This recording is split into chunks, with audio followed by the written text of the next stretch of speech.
Right, so we're here today at Sykehouse Fisheries and we're on the Match Lake. It's a typical open water venue, it's quite deep and it's full of big carp. And as it starts to warm up, them fish are going to start sitting at mid-water and mooching about looking for some feed. So one of the top methods is the Pellet Waggler, and that's what we've come to fish today. I'm just going to show you the setup now. Firstly, talking about rod and reel, I've got a Guru Aventus 11-foot float. This is the perfect size rod for this style of fishing. The nice thing about it, it's got plenty of backbone at the back end of the rod for casting, which I think is important when you want to use light floats and get them out to the distance. If you have too soft a rod, you do struggle to cast lighter floats. So, you know, a nice strong in the butt rod, but as you move up, it's got quite a tippy action, so it's still nice for playing fish. The reel is a Dyresist 3000H.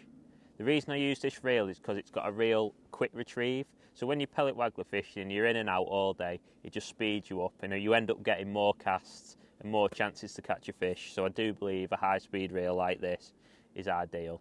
And a 3000 size is nice and light when you're, holding your rod all day. Nice light reel, it's perfect for that. That's been loaded with 5-pound Dyresist line, which is the line I always use for waggler fishing. Strong enough for catching, big weights of carp, catching all day, but light enough to allow you to use your lighter floats. The setup, in terms of how I attach my float, is I've got 2 Guru super tight line stops, and in between that I've got a little Guru Waggler adapter, and that just means I can change my float from anything from my lightest float, which is 3 gram, up to 10 gram, dead easy. You can just snap one off, snap another one on. And then I've just got a loop to loop for my hook length, and then I've got a 3-foot hook length of 015 power line down to a size 12 Guru QM1 hook and a mini bait band, which is the perfect setup for my waggler fishing. Well, one thing that's very important when you're waggler fishing is having the correct type of float. And I generally change my floats really often during the day as the wind changes and as the conditions change, in order to make sure I'm keeping a tight line, but I've also got a light enough float to not spook fish. So I'm going to run you through the different types of floats that I use. Firstly, when it's really calm, and more so in the summer when the fish are feeding really shallow, I use a foam type waggler like this. This one is around 3 gram in weight. This is the lightest float that I use, and it's perfect for when you may be mugging an odd fish or when it's nice and flat for fishing in your feed. This just stops, spooking any fish when they're really wary and they're feeding quite shallow. The next float that I use is a Bolster type waggler, like this one from Guru. This is generally used when it's a bit windier, or if I'm needing to cast just past my bait and trying to cast a bit of distance. They're generally a bit heavier. I normally use them 6, 8 and 10 gram, and that's just perfect for when you need to go a bit further or when it's a bit windier, to make sure you're holding your float in the right position. And the final type of waggler I use is one of these Drennan clear pellet wagglers. And the reason I use these is when I want to fish a bit deeper and maybe wanting to sink my line and sit and wait for a bite, like what I'm doing here today at Sykehouse. I just want a little bit of a longer float, and it just means that my line is staying under the surface a bit more, and it stops the float from drifting out of the way when you're sat there waiting for a bite. So that's where I choose to use one of these type of wagglers. So 2 of the real important pieces of kit when I'm fishing with a pellet waggler are the catapult and my rod rest. So the catapult that I'm going to use is a Drennan waggler range catapult. It's the stronger of the 2 with the black elastic. And this just means I can fire my 8mm pellets out to the distance comfortably all day. And if the wind does get up in my face, I can still reach the distance because it's a nice strong catapult.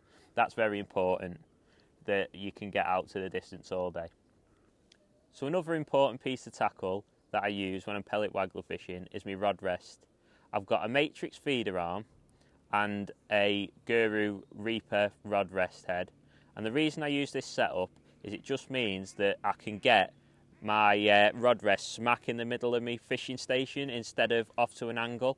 Often most feeder rests are straight, so that when you have your rod rest head on and want to tilt it towards the centre of my box, the rod rest is always on an angle and not straight, and I want it nice and straight in front of me so that I can just put my rod straight down and it just stops me from losing my rod, and it just means that it's nice and easy to fish with. Just really improves my efficiency when I'm fishing with a waggler. So now I'm going to run you through the way I present my waggler and how I cast and how I feed. Right, so I've just run you through the waggler rig, but now what I'm going to talk about is the casting and feeding and how I present the bait to the fish. What's really important is to work out how the fish are feeding in your peg, and today they're sat sort of mid-depth here at Syke House. It's sort of 10 or 12 foot deep out there, and they're sat at sort of 5 foot deep. What's been the best way is to cast just past your bait and sink your line and sit and be patient for 30 seconds to a minute for a bite, instead of being in and out so quick like you would be if the fish were feeding a bit higher up. So I'm just going to run you through the casting.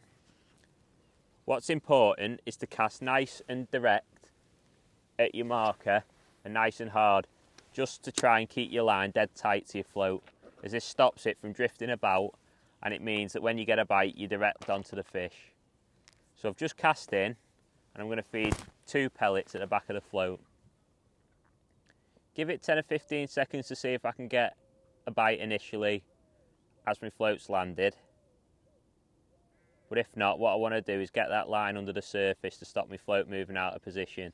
So sink the line, and then you can put it on your rod rest and sit and be patient for a bite.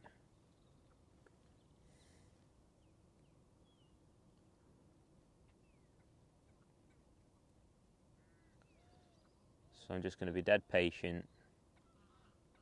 Hopefully you get a proper bite and have another carp on.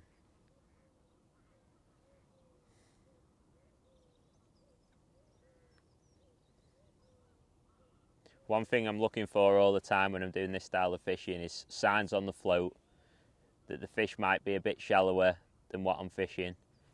You know, if you start seeing a few fish topping, the fish might be coming up. Obviously I'm fishing 5 foot now, but that's not to say that later in the day they might not come, and 3 foot's going to be the best depth. So you've got to play around with that through the day, and that's the best thing about this rig, is you can just slide your float stops about and change your depth through the session. So I'm just going to bring that back and repeat the process. So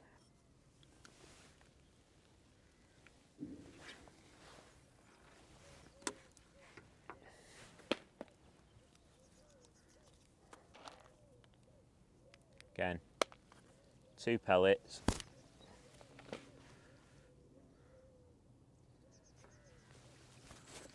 Sink your line.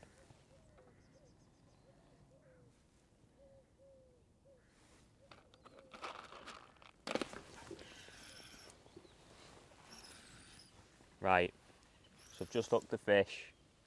We sat there for sort of 30 seconds, and it's just dipped under. I've got one on. So keep your rod nice and low, and just slowly bring the fish towards you,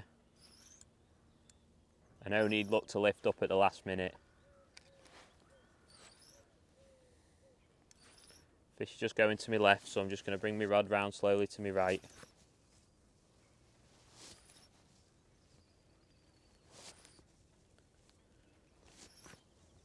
Just keep it coming towards you slowly. Then hopefully I'll be able to get it nice and quick. So I can just see the float. Just going to get my landing net. I'm just going to lift up. Ooh.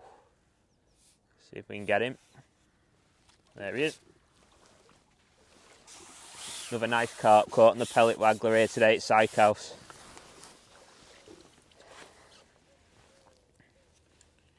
About £4 or £5. Nice fish, one of the smaller ones from today.